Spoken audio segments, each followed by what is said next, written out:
Une scientifique nourrissait un crocodile qu'elle avait élevé pendant des années. Un geste routinier qu'elle avait accompli d'innombrables fois. Mais ce matin-là, quelque chose a terriblement mal tourné. En quelques secondes, le gigantesque reptile s'est jeté sur elle, la traînant dans la fosse. Lorsque ses collègues sont arrivés, il ne restait qu'une scène horrible. Voici la terrible histoire finale de Dizzy Tuo et du prédateur qu'elle croyait connaître. L'aube glissa sur la ferme aux perles comme une lame, froide, lumineuse, implacable. Dizzy Tuo aurait dû être là en premier, comme toujours. Au lieu de cela, des sandales près du bureau, un carnet appuyé dans un coin, un seau de nourriture renversé sur le côté, de la viande étalée sur le ciment, comme si quelqu'un avait été interrompu en plein souffle. Un frisson secoua le fossé des crocodiles, puis un autre, trop lourd pour être du vent. Ils se pressèrent contre la rambarde. L'eau avait la couleur du vieux verre, incrustée sur les bords, intacte, sauf pour l'apparition lente et délibérée d'une créature qui dominait la piscine. Mary, 4 mètres et demi de muscles préhistoriques, émergea par intermittence. Narines, yeux, la crête blindée de son crâne. Dans ses mâchoires, quelque chose de pâle. Un tissu monta et effleura le mur. Un motif familier, une manche familière. La reconnaissance frappa comme un coup de poing. Quelqu'un cria son nom. Un autre recula en titubant et vomit. Personne ne s'approcha. Mary bougea, sa queue massive traçait la violence sous la surface. L'eau se souleva et retomba.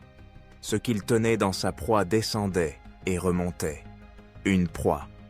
Des poteaux apparurent, heurtant le métal. Un filet fut descendu d'un crochet par des mains tremblantes, puis abandonné. Chaque instinct disait de faire quelque chose. Chaque sens de survie criait de ne pas entrer. La matinée se remplit de sons erronés. Radio qui balbutiait, une prière à moitié dite, le son creux de l'aluminium contre le ciment. Le crocodile ne fut pas effrayé.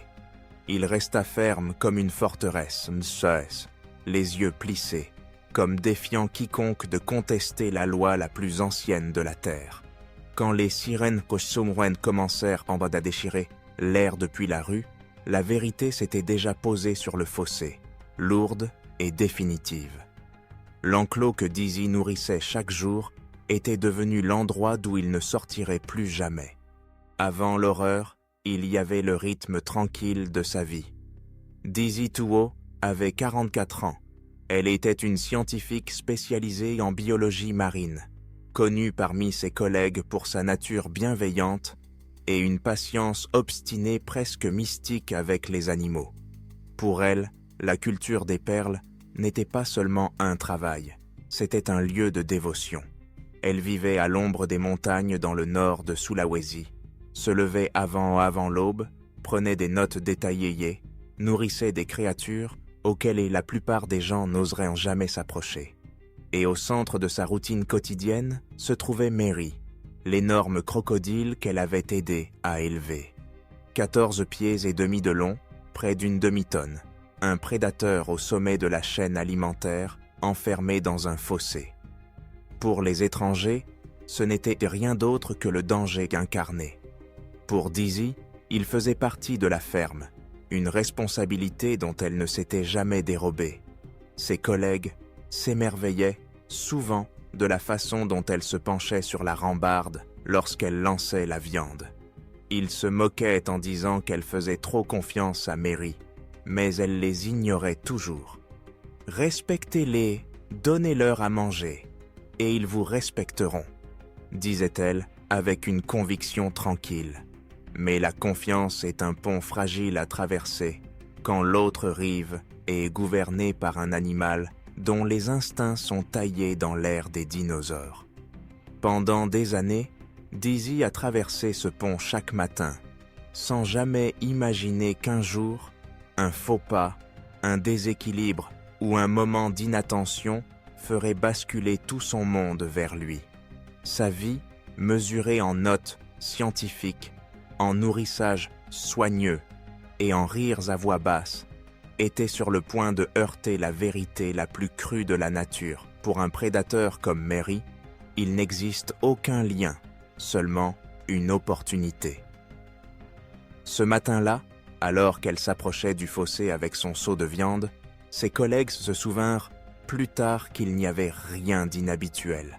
Aucun signe d'alarme, aucun présage, juste un autre nourrissage, juste un autre jour. Mary n'était pas un crocodile ordinaire. Mesurant 4,4 mètres de long et pesant plus d'une demi-tonne, il était une relique vivante d'époques anciennes. Un prédateur perfectionné par des millions d'années d'évolution.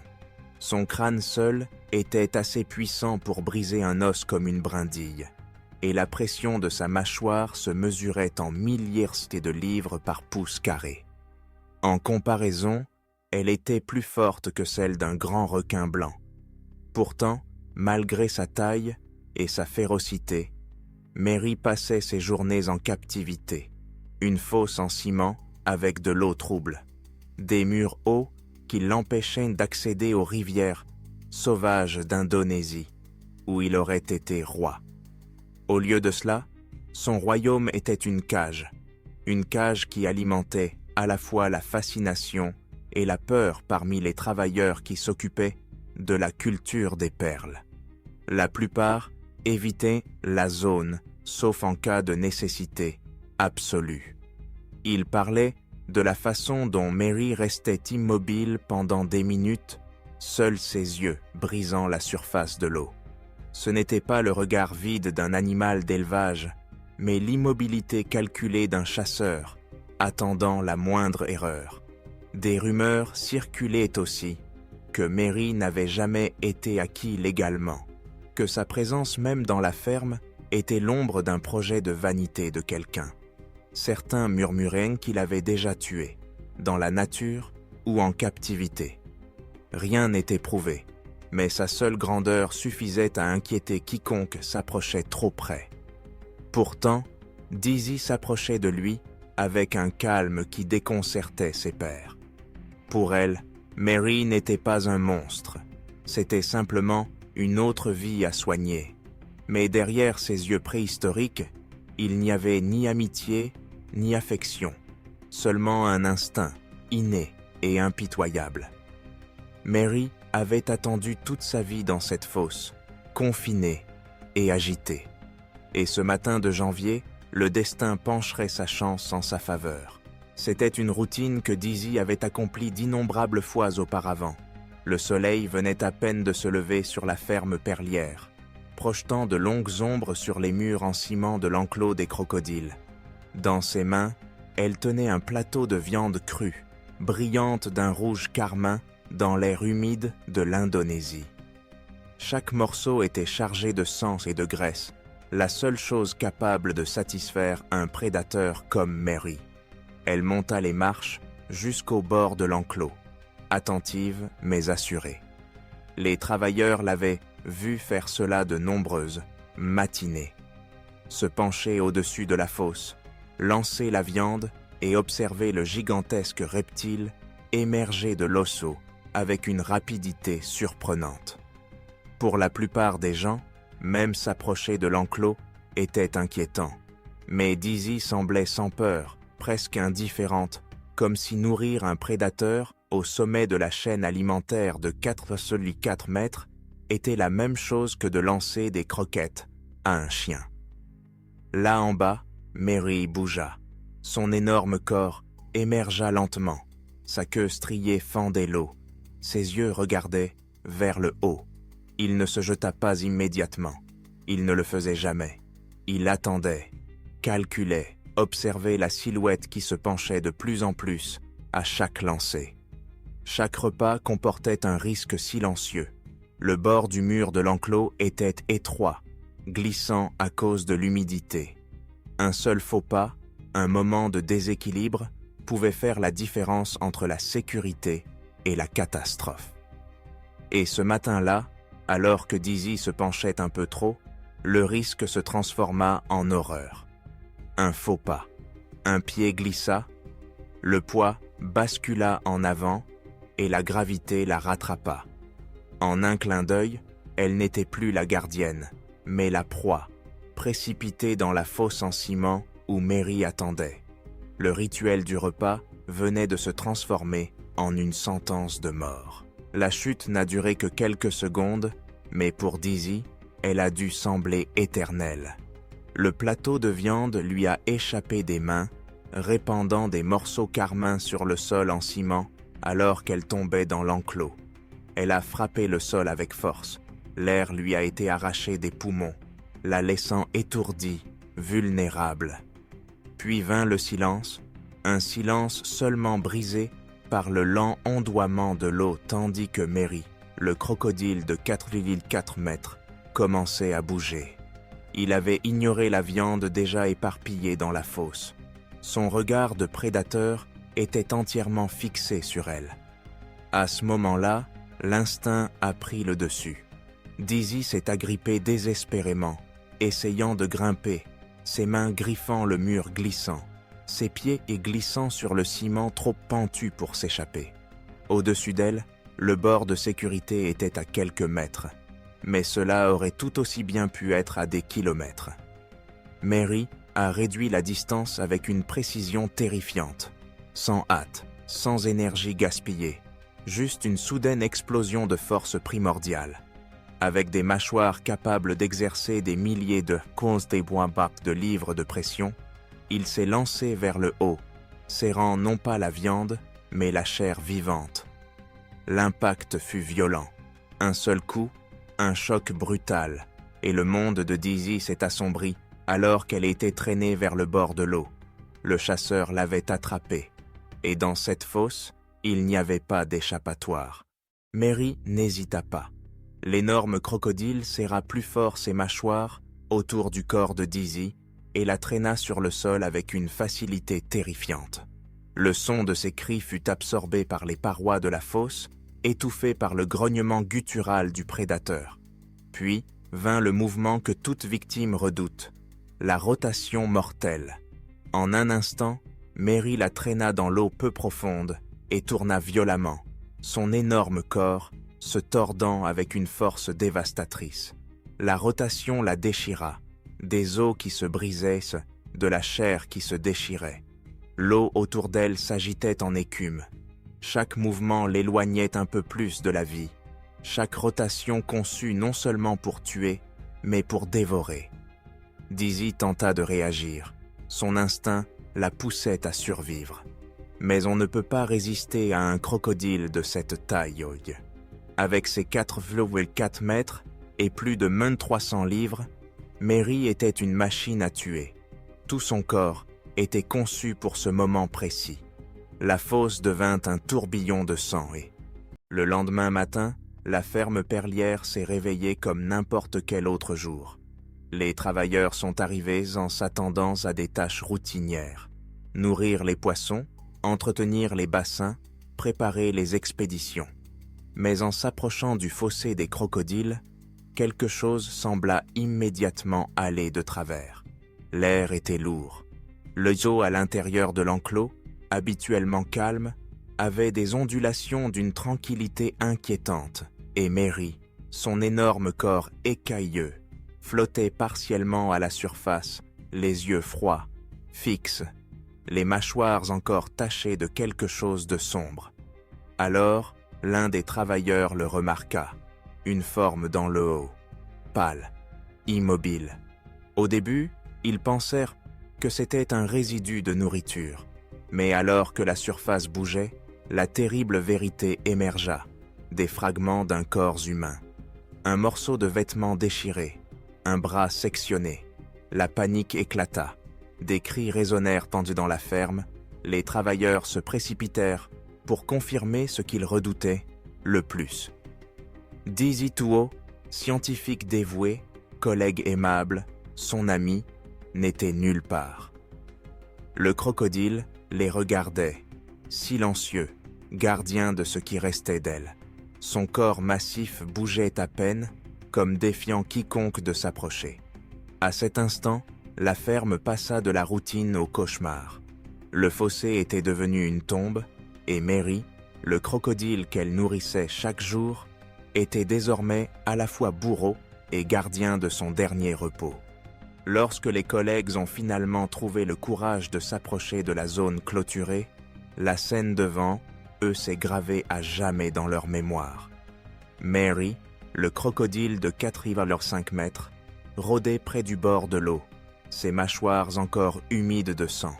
La surface de la piscine ondulait, perturbée non seulement par les mouvements lents du reptile, mais par autre chose, quelque chose qui flottait juste en dessous. Une chaussure, une manche déchirée. Puis, tandis que l'eau bougeait, un éclat de chair. Les travailleurs ont crié. Certains ont reculé horrifiés, d'autres sont restés paralysés, incapables de comprendre l'horreur qui se déroulait devant eux. Des morceaux du corps battent de Dizzy, lacérés, déchirés et incomplets, émergeaient qui s'enfonçaient avec le courant de l'eau.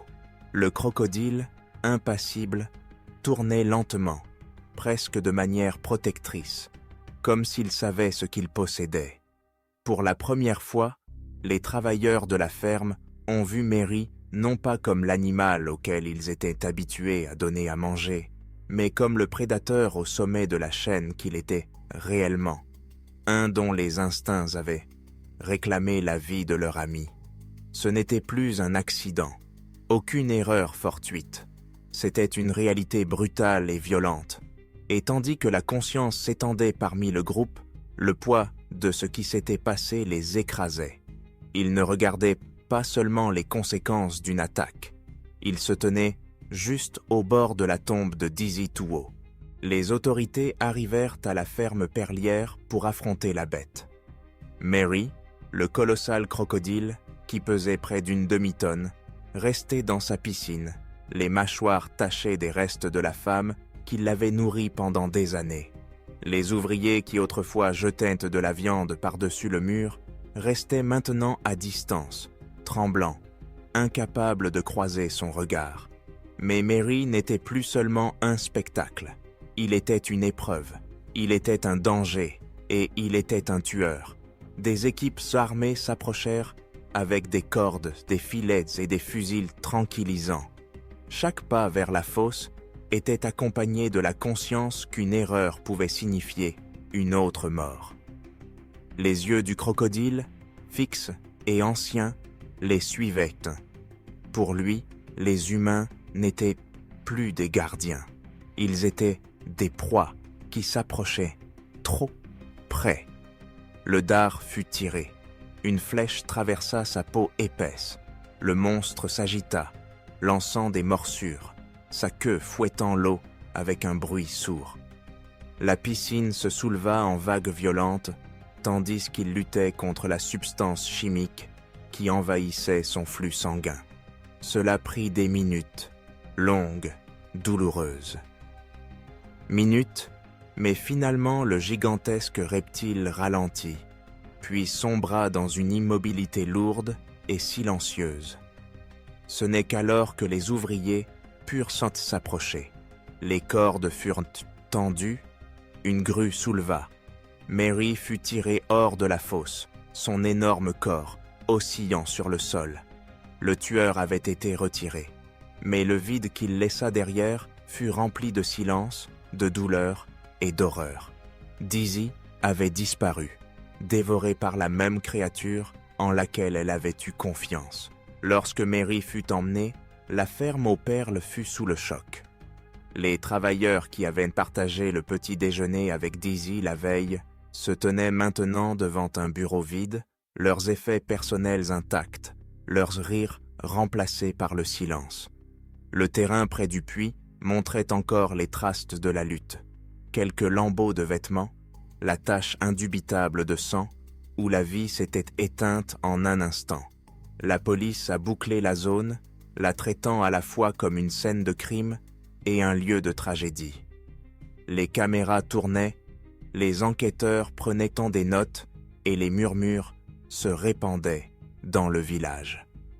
Comment était-il possible qu'un crocodile d'une taille aussi énorme, un prédateur au sommet de la chaîne pesant près de 590 kg, et était maintenu illégalement en captivité, caché derrière la façade de la recherche? Les voisins exprimaient leur inquiétude. Beaucoup avaient longtemps soupçonné que la mascotte de la ferme était plus un monstre qu'une curiosité, mais personne n'avait osé intervenir. Maintenant, leur pire crainte se confirmait. La nouvelle a éclaté dans toute l'Indonésie. Les gros titres criaient aux scientifiques dévorés par son propre crocodile. Des détails crus parvenaient au salon et au téléphone du monde entier. Pour les étrangers, c'était une histoire macabre du pouvoir brut de la nature. Mais pour ceux qui la connaissaient, c'était la perte soudaine et insupportable d'une femme dont l'esprit bienveillant avait été éteint de la manière la plus violente. Les portes de la ferme, autrefois un lieu de routine paisible, sont devenues un lieu de pèlerinage, où horreur et douleur se mêlaient et le souvenir de Dizzy pesait dans l'air humide. Mary, le crocodile monstrueux, n'était plus seulement un animal dans une fosse, il était l'incarnation vivante d'un cauchemar. Après avoir consommé une partie de Daisy, il gisait immobile dans l'eau, les mâchoires tachées de sang, les yeux fixes et sans cligner sur les ouvriers qui n'osaient pas s'approcher. Les autorités savaient qu'il ne pouvait pas rester. Des équipes armées sont arrivées, munies de filets et de tranquillisants, mais tous comprenaient le risque. Un seul faux pas, et la bête pourrait surgir de l'eau à une vitesse terrifiante. Lorsque la fléchette a finalement touché sa cible, le reptile s'est agité avec une telle fureur que les vagues ont frappé les murs de l'enceinte, une dernière démonstration du pouvoir qui avait mis fin à la vie de Daisy. Il a fallu des grues, des cordes et une pure détermination pour extraire le prédateur de 4,5 mètres, épée de sa prison de béton. Les spectateurs regardaient tous dans un silence horrifié, tandis que Mary, attachée et sédatée, était soulevée sur la benne d'un camion, comme un ancien dragon, capturé par un mythe. La décision fut rapide. Mary serait transférée dans un centre de conservation, loin de la portée des humains. Pourtant, les murmures persistaient. Pourquoi sauver cette créature, alors qu'elle avait consommé la femme qui l'avait nourrie? Pour certains, Mary était un meurtrier qui méritait la mort. Pour d'autres, il n'était que la nature déchaînée, un rappel que les prédateurs sauvages ne se soumettent ni à l'amour ni au contrôle humain. Alors que le camion s'éloignait, emportant le crocodile qui avait pris tant, une vérité pesait dans l'air. Mary avait vécu comme il l'avait toujours fait. Par instinct, par faim, ce furent les humains qui avaient mis Dizzy à sa portée. Lorsque la poussière est retombée, la ferme perlière n'était plus seulement un lieu de travail. C'était une scène de crime de la fureur de la nature. Dizzy Tuo, la douce scientifique qui avait consacré sa vie à la recherche et aux soins, n'était plus là, ces derniers instants marqués par un horrible affrontement entre la fragilité humaine et la puissance brute préhistorique. Ses collègues ont érigé des mémoriaux improvisés près de la clôture de la zone. Des fleurs, des bougies, des notes tremblantes griffonnées sur du papier imbibé de larmes. Et pourtant, chaque hommage se trouvait à l'ombre de la fosse du crocodile, un rappel inquiétant de ce qui s'était passé là. Se tenir face à elle signifiait affronter la dure vérité. Un faux pas, un glissement, et un prédateur, ayant survécu pendant des millions d'années, ferait ce pourquoi il était né. Les questions restaient, mordant comme des dents. Pourquoi Mary avait-elle été maintenue dans une piscine en ciment? Pourquoi les protocoles de sécurité étaient-ils si laxistes qu'ils ont permis la perte d'une vie humaine aussi facilement? Et que cela dit-il de nous, lorsque la fascination pour le pouvoir nous aveugle aux risques encourus? La mort de Dizzy n'a pas été qu'une tragédie personnelle. C'était un avertissement sévère. Les animaux sauvages ne sont pas des animaux de compagnie.